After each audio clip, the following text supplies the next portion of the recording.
Bab 7349. Masih ada 2 hari lagi sebelum hari kebangkitan naga di hari kedua bulan Februari. Charlie dan Claire sudah bersiap untuk berangkat ke utara menuju Eastcliff. Charlie telah memesan penerbangan ke Eastcliff untuk besok siang, dan juga telah memesan suite hotel terbaik di dekat stadion. Ia berencana untuk berbelanja di Eastcliff bersama Claire, lalu tinggal di Eastcliff selama 2 hari untuk bersenang-senang setelah menonton pertunjukan. Ide untuk berkeliling diusulkan oleh Claire. Ia sengaja meminta Charlie untuk membuat rencana perjalanan 4 hari, mengatakan bahwa ia ingin berkeliling Eastcliff bersama Charlie, tetapi sebenarnya ia hanya tidak ingin Charlie curiga. Mengetahui bahwa mereka berdua akan pergi berdua selama beberapa hari dan juga akan merayakan ulang tahun Charlie, Elaine Ma membawa Claire ke kamarnya dan berbicara empat mata sebelum pergi. Ketika Claire keluar dari kamar Elaine Ma, wajahnya memerah seperti darah yang hampir menetes, dan matanya melihat sekeliling seperti pencuri. Malam itu, Claire berbaring di samping Charlie dan tidak bisa tidur sepanjang malam. Seperti dia, Tawana Sweet, yang bergegas ke Eastcliff dari Prancis, juga terjaga sepanjang malam. Saat ini, dia sedang duduk di jet pribadi melintasi benua Rahasia. Akan tetapi, ia tidak membawa pesawat pribadinya sendiri, melainkan meminjam pesawat pribadi Bernard Arnault secara khusus agar tidak diketahui oleh dunia luar. Jika tidak, begitu pesawatnya bergerak, orang-orang di seluruh dunia akan tahu di mana pemberhentian berikutnya. Dia tidak ingin mengungkapkan keberadaannya sebelumnya, karena dia masih menunggu untuk pergi ke Eastcliff untuk memberi Charlie kejutan. Itu adalah pertunjukan perpisahan terakhir Sarah Gu, dan dia tentu saja menjadi tamu misterius. Namun, dia dan Sarah Gu telah mencapai kesepakatan sebagai sahabat bahwa masalah ini tidak akan pernah diungkapkan kepada siapapun, bahkan kepada dunia luar, dan juga tidak kepada Charlie. Dan dia akan berada di konser Sarah Gu. Saat Sarah Gu menyanyikan lagu Assassin, dia akan turun dari langit dengan menggunakan kawat dan menyanyikan lagu itu bersama Sarah Gu. Alasan mengapa ia rela menempuh perjalanan jauh dari Prancis ke Eastcliff untuk menghadiri pertunjukan ini adalah karena Charlie akan menonton pertunjukan tersebut di antara penonton. Yang lebih penting, hari ini juga merupakan ulang tahun Charlie yang ke-29. Dia sangat mencintai Charlie, jadi tentu saja dia tidak ingin melewatkan kesempatan baik untuk merayakan ulang tahunnya. Bahkan jika dia hanya menyanyikan sebuah lagu untuknya di atas panggung, dia akan sangat puas. Di pesawat, asistennya melihat bahwa ia belum beristirahat, jadi ia menghampirinya dan berbisik, "Nona Sweet, Tuan Trevor Kennedy baru saja menyampaikan kabar kepada media bahwa Anda akan memilih tanggal untuk melangsungkan upacara pertunangan. Media sedang membesar-besarkan berita ini.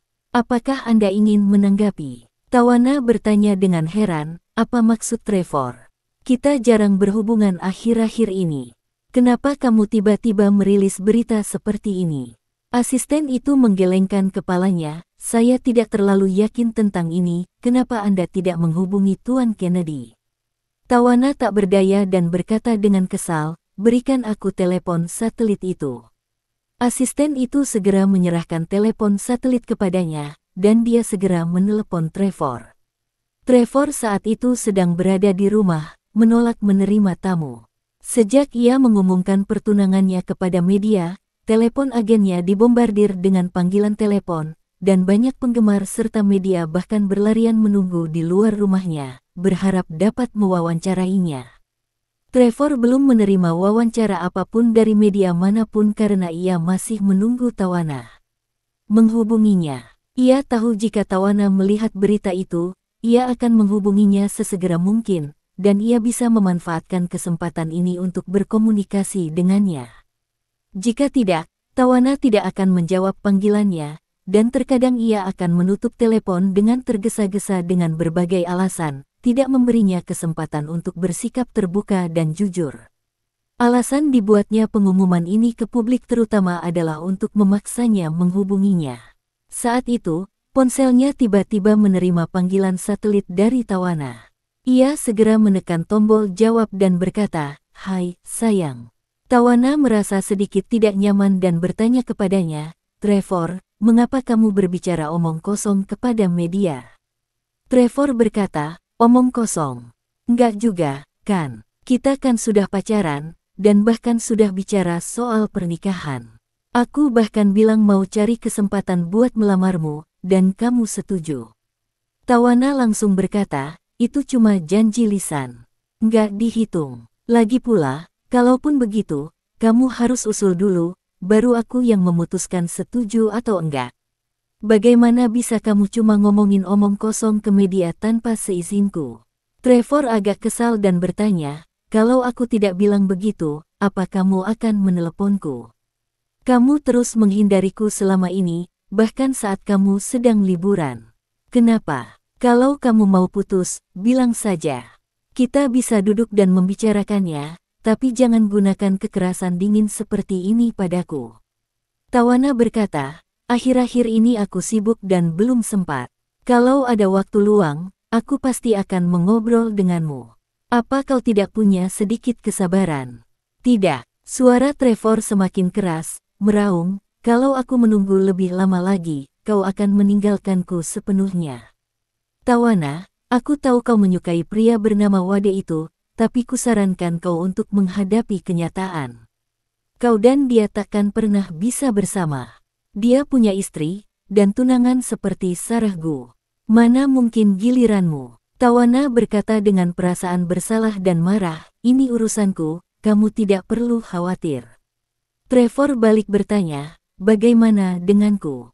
Apa yang harus kulakukan? Haruskah aku terus menunggumu sampai kau berubah pikiran, atau sebaiknya kau beri aku jawaban pasti dan bertanya apakah kita harus resmi mengakhiri hubungan ini?" Tawana merenung sejenak, menenangkan diri, lalu berkata dengan serius, "Trevor, kita akhiri saja di sini. Sejujurnya, aku sudah tidak mencintaimu lagi. Maafkan aku." Trevor di ujung telepon berbicara dengan nada yang luar biasa tenang, "Tawana, kau tak harus mencintaiku, tapi kau harus mencintai dirimu sendiri. Cara terbaik untuk jatuh cinta pada pria seperti itu adalah dengan menyimpan cinta ini di hatimu, lalu menemukan pria yang bisa menoleransi perasaanmu terhadap pria lain dan menikahinya.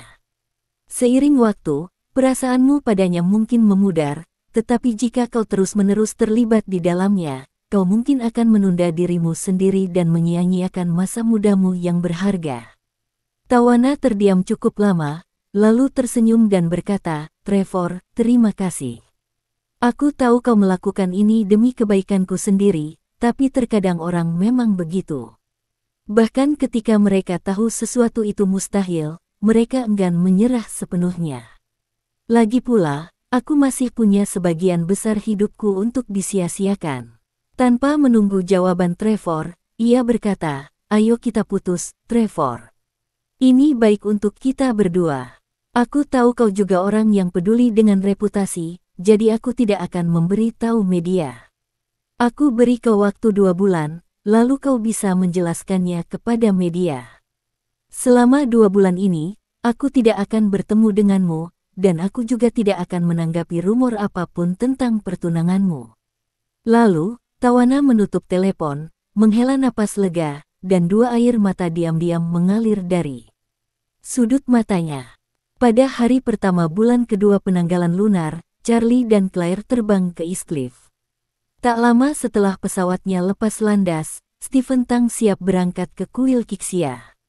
Untuk menghindari meninggalkan catatan apapun untuk diperiksa, Margaret Ann menyiapkan pesawat kargo untuknya yang lepas landas dari Shanghai dan menuju Melbourne, kota terbesar di Australia. Pesawat kargo ini milik industri Margaret Ann, tetapi tidak seperti perusahaan transportasi milik masyarakat Warriors dan perusahaan transportasi Margaret Ann hampir sepenuhnya legal dan transparan. Perusahaan transportasi yang sebenarnya ia kendalikan sudah merupakan grup logistik ekspres terbesar di Asia, dengan armada pesawat kargo terbesar di Asia, dan bahkan memiliki bandara kargo eksklusif di daratan. Armada kargonya mencakup hampir 100 pesawat kargo yang dibeli sendiri dan puluhan pesawat kargo yang disewa, dan telah menciptakan jaringan transportasi udara yang mencakup seluruh dunia. Perusahaan ini memiliki penerbangan kargo yang terbang antara Melbourne dan Sydney, Australia setiap hari, dan semua kargo yang diangkutnya dapat dilacak dengan jelas dan memiliki latar belakang yang bersih. Margaret Ann punya cara agar Stephen Tang bisa naik pesawat ini untuk meninggalkan Australia. Ia bisa menghindari semua bea cukai dan pengawasan. Setelah tiba di Australia, ia akan dijemput langsung oleh staf darat bandara dan menyamar sebagai salah satu staf darat, sehingga ia bisa memasuki Australia dengan lancar. Setelah menyelesaikan misinya dan kembali, ia hanya perlu kembali ke bandara sebagai staf darat. Staf darat yang semula kemudian bisa kembali bekerja seperti biasa, dan Stephen Tang bisa naik pesawat lain untuk meninggalkan Australia. Sebelum pergi, Margaret Ann memperingatkan Stephen Tang, "Stephen, saat kau pergi ke Australia kali ini, kau harus memastikan semuanya berjalan sesuai rencana. Selama kau berhasil menyelesaikan misi, kehidupan Charlie akan bertransisi ke tahap selanjutnya." Stephen Tang segera berkata dengan hormat, "Nyonya, yakinlah, saya pasti akan memenuhi misi saya." Margaret Ann berkata, "Pesawatmu lepas landas malam ini dan akan tiba di Melbourne besok siang di Tiongkok." Saat itu, konser Sarah belum dimulai.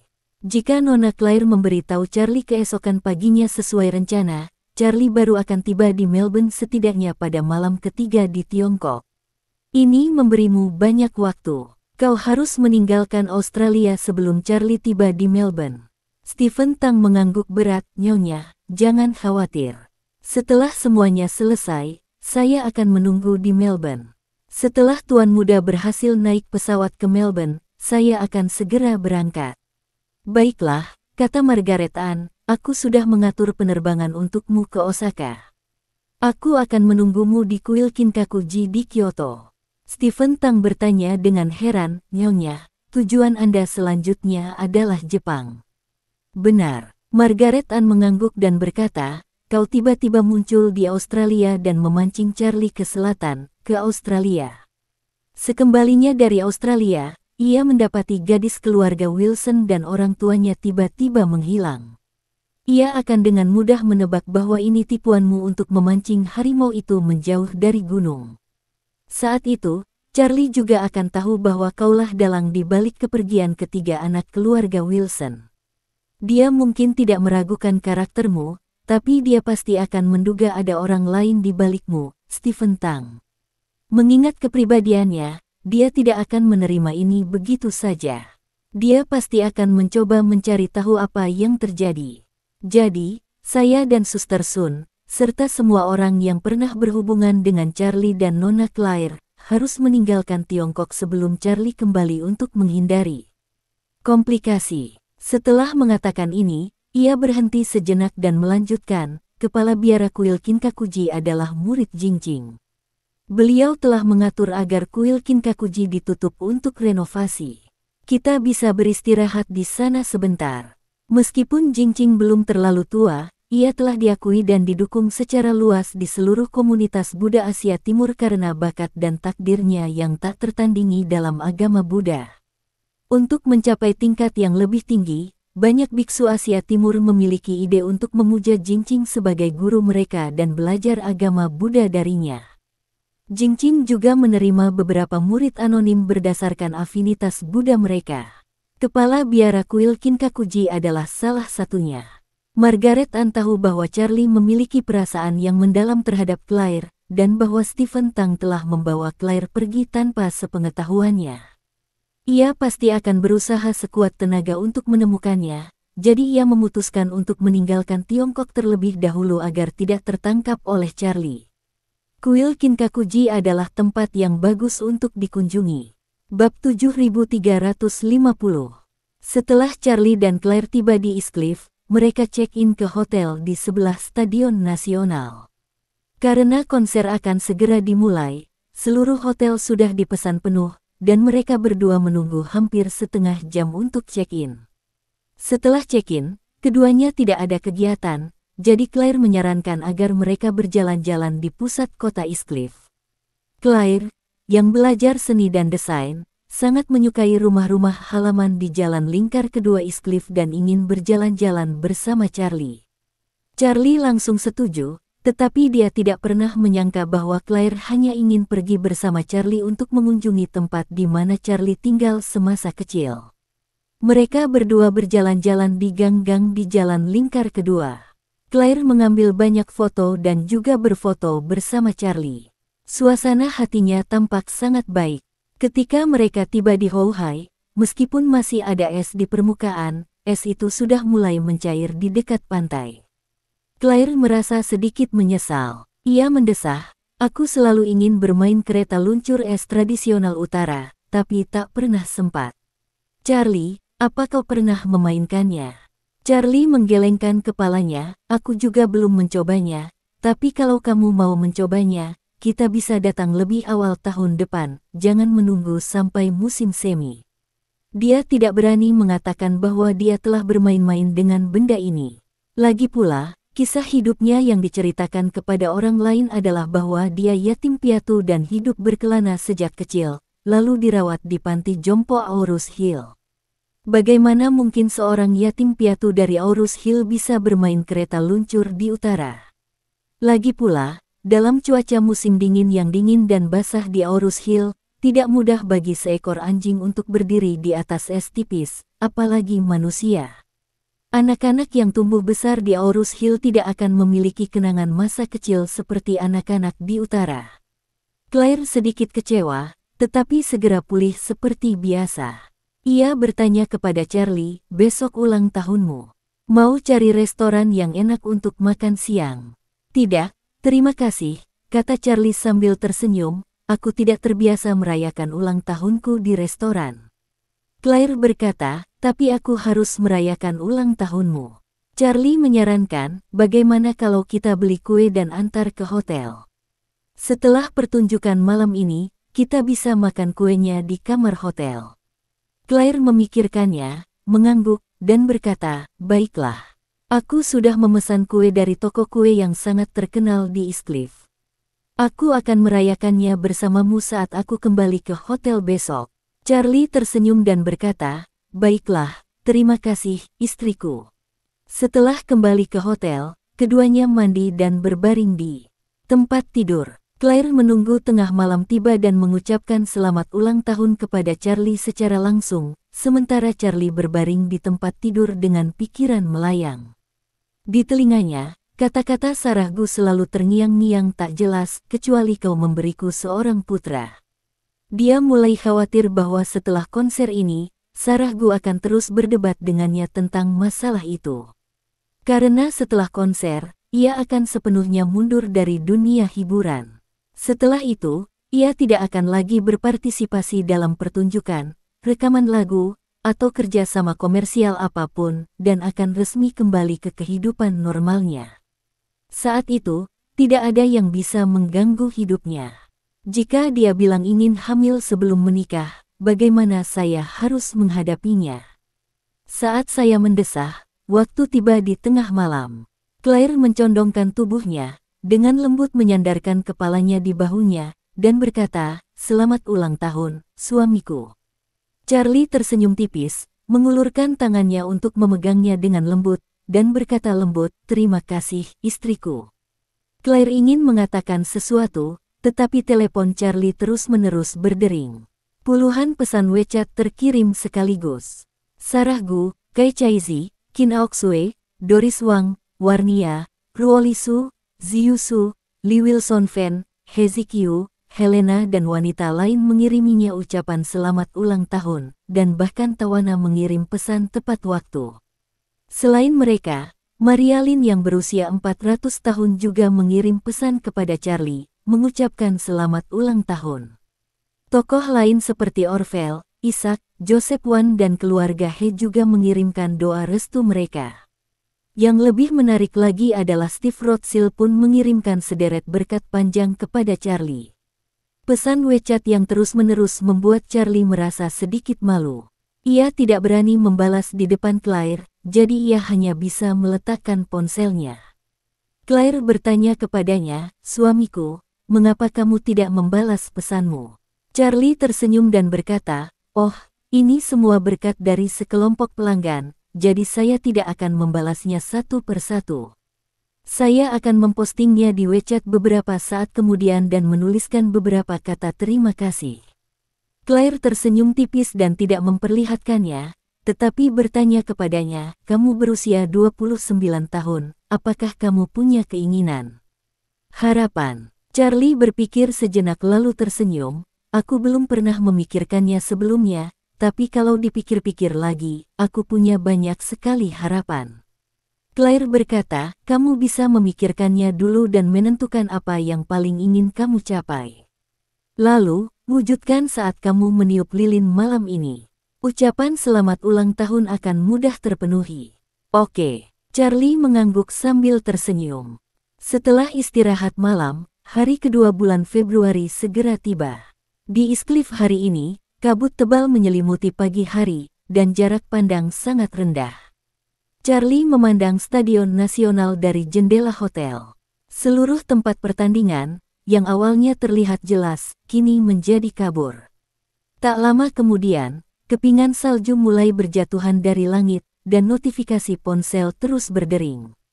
Beberapa aplikasi berita dan cuaca mengingatkan saya bahwa akan ada hujan salju lebat yang tiba-tiba di East Cliff hari ini, dan mungkin akan berubah menjadi badai salju. Secara logika, suhu akan naik setelah bulan pertama tahun lunar, dan saat itu bulan Maret dalam kalender Gregorian, sehingga kemungkinan turun salju di East Cliff sangat kecil. Namun, tanpa diduga, hujan salju lebat yang tiba-tiba mengubah seluruh kota menjadi dunia yang diselimuti perak. Claire merasa jauh lebih baik ketika melihat salju beterbangan di langit. Ia duduk di depan jendela setinggi langit-langit dan memperhatikan salju turun dengan saksama. Namun, orang-orang yang bergegas mengejar jam sibuk pagi di jalanan luar tampak tidak bersemangat. Berbagai kendaraan di jalan macet total. Orang-orang kesulitan bergerak di tengah salju dengan payung. Sesekali, orang atau sepeda tergelincir di jalan. Salju turun lebat di seluruh universitas hingga malam hari.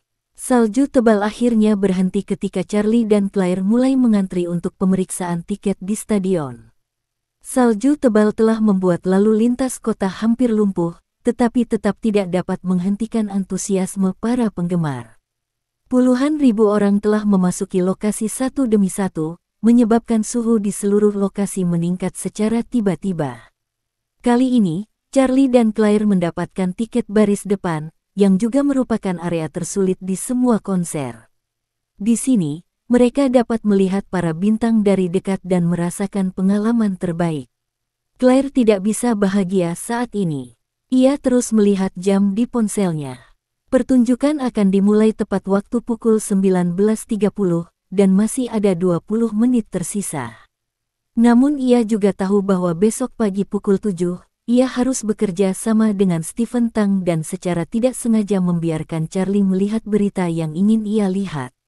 Menurut rencananya, Charlie akan segera berangkat ke Australia setelah melihat berita tersebut. Ini berarti ia hanya punya 12 jam tersisa bersama Charlie. Pada saat ini, dia merasa hidupnya berjalan dalam hitungan detik. Mengira hanya ada 12 jam tersisa, dan melihat Charlie di sampingnya, emosi Claire sedikit tak terkendali, dan air mata tanpa sadar kembali membasahi pipinya. Melihat air matanya, Charlie bertanya dengan khawatir, istri, mengapa kamu menangis lagi?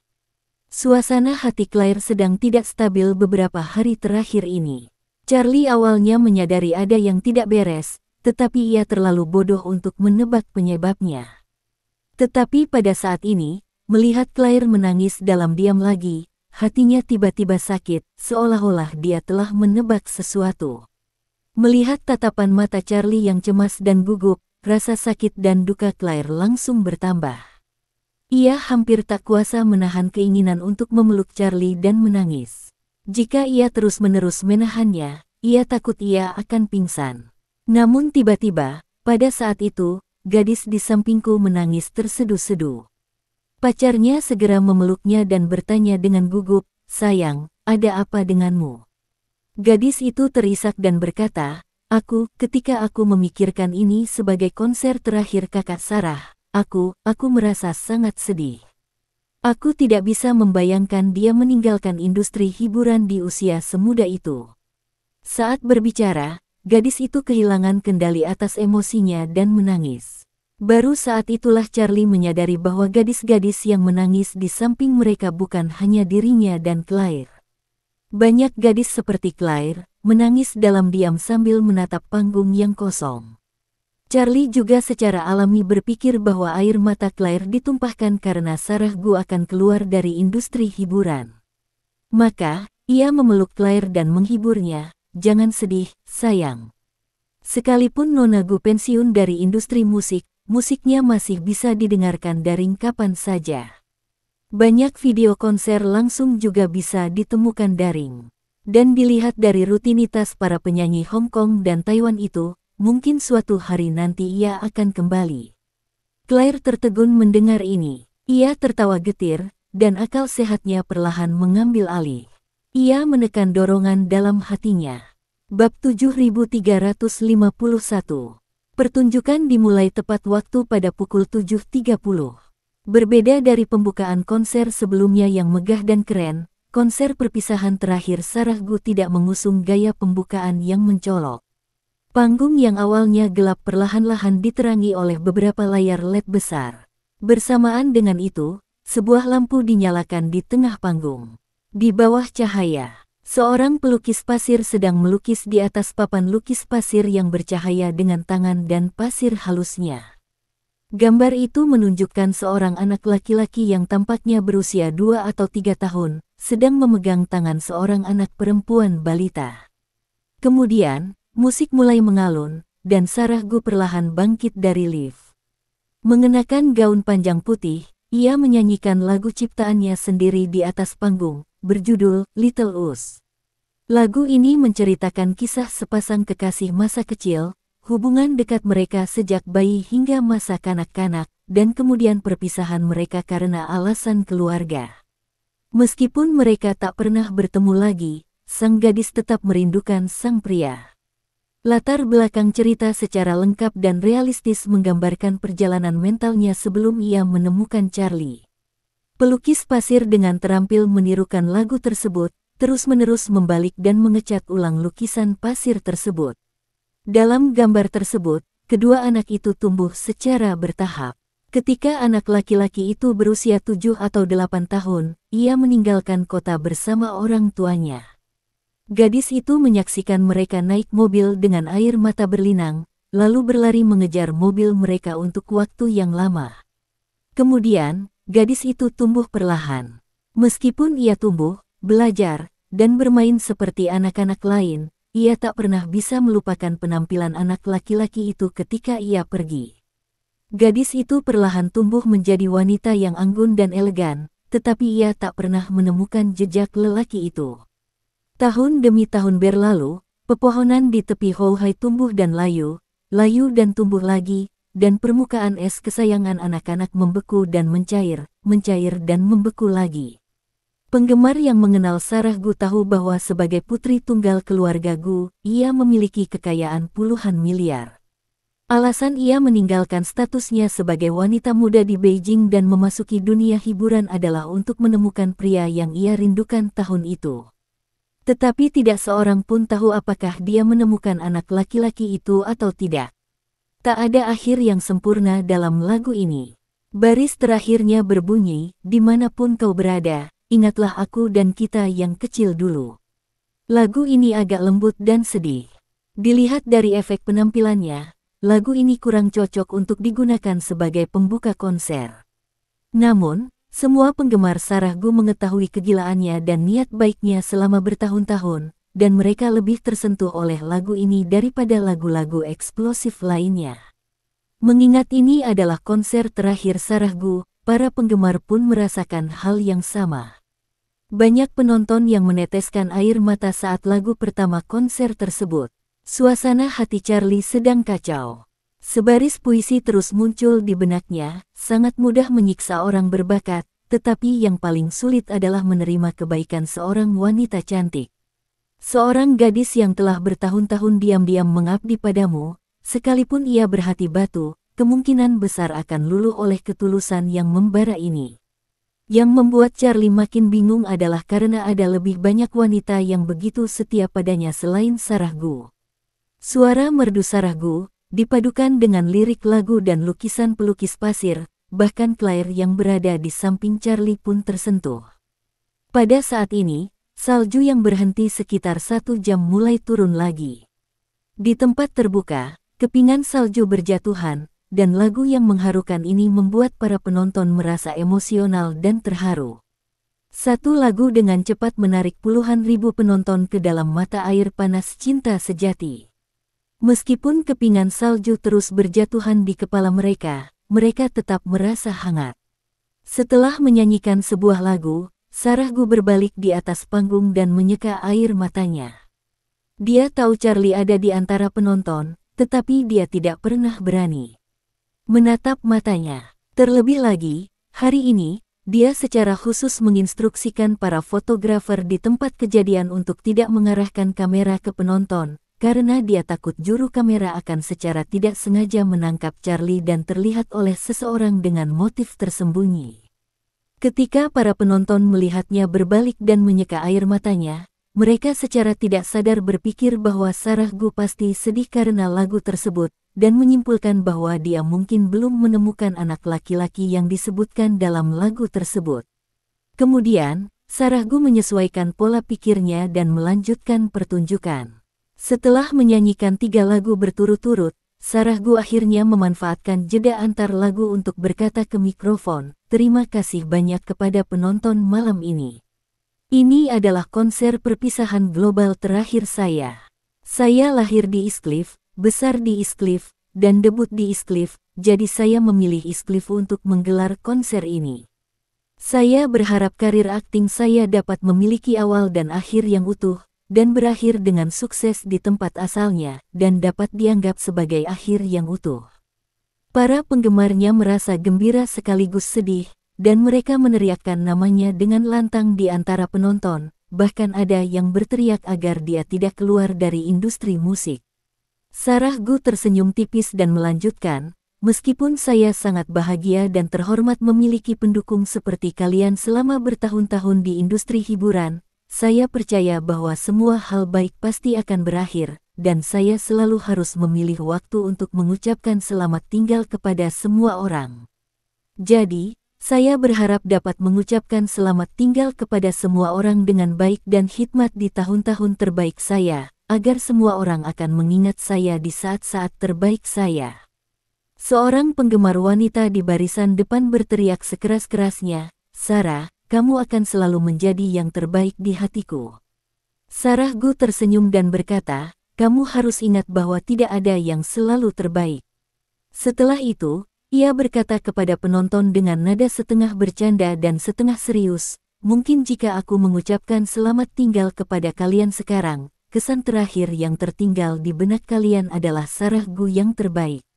Tapi jika aku mengucapkan selamat tinggal kepada kalian lagi 10 tahun lagi, mungkin yang tersisa adalah Sarah Gu yang tua dan pudar. Jika aku menunggu 20 tahun lagi dan masih belum mengucapkan selamat tinggal, banyak dari kalian mungkin akan diam-diam membahas mengapa wanita tua bernama Sarah Gu itu belum pensiun dan masih berkutat di dunia musik di usianya." "Sungguh menyebalkan, bukan?" "Tidak," penggemar dengan cepat membantahnya. Sarah Gu melambaikan tangannya dan berkata sambil tersenyum, "Baiklah, aku sudah memutuskan untuk berhenti, jadi aku tidak akan memberimu kesempatan untuk membenciku 10 atau 20 tahun lagi. Jadi, semua ini hanya omong kosong. Yang ingin kukatakan padamu adalah bahwa persahabatan yang berkualitas tinggi bukanlah tentang kebersamaan dalam waktu yang lama, melainkan tentang kemampuan untuk mengabdikan diri sepenuh hati dan tanpa penyesalan, berapapun lamanya kalian bersama. Aku telah berjuang mati-matian di industri hiburan selama bertahun-tahun. Bagiku, aku telah melakukan yang terbaik untuk menemani kalian semua, jadi aku tidak akan menyesal mengucapkan selamat tinggal sekarang. Jadi, jangan bersedih, jangan menyesal, kau hanya perlu tahu bahwa Sarah Gu yang mencintaimu telah menjaga karir aktingnya tetap di puncak selamanya." Ekspresi jujur dan tulus Sarah Gu membuat penggemar menangis. Banyak idola yang memeras otak untuk memikirkan cara memperpanjang masa kejayaan mereka, cara memeras potensi konsumsi penggemar, dan cara memanfaatkan berbagai sumber daya agar bisa terus melaju semakin tinggi. Namun Sarah Gu tidak pernah memiliki pikiran-pikiran ini. Ia disiplin dan mencintai diri sendiri, namun di saat yang sama, ia sangat tulus kepada para penggemarnya. Ia tidak pernah berpura-pura atau berbohong. Selama bertahun-tahun, ia telah memberikan segalanya dalam setiap lagu dan penampilannya, dan ia memang telah menunjukkan sisi terbaiknya kepada para penggemarnya. Terlebih lagi, industri hiburan itu kejam. Tak ada artis tua, baik yang berbudi luhur maupun berbakat, yang mampu mempertahankan popularitasnya selamanya. Seiring bertambahnya usia, bahkan para superstar pun akan semakin melemah pengaruhnya, yang sama halnya dengan kondisi kehidupan seseorang. Jika Sarah Gu terus bertahan di industri hiburan, ia pasti akan mulai menurun setelah 5 atau 8 tahun.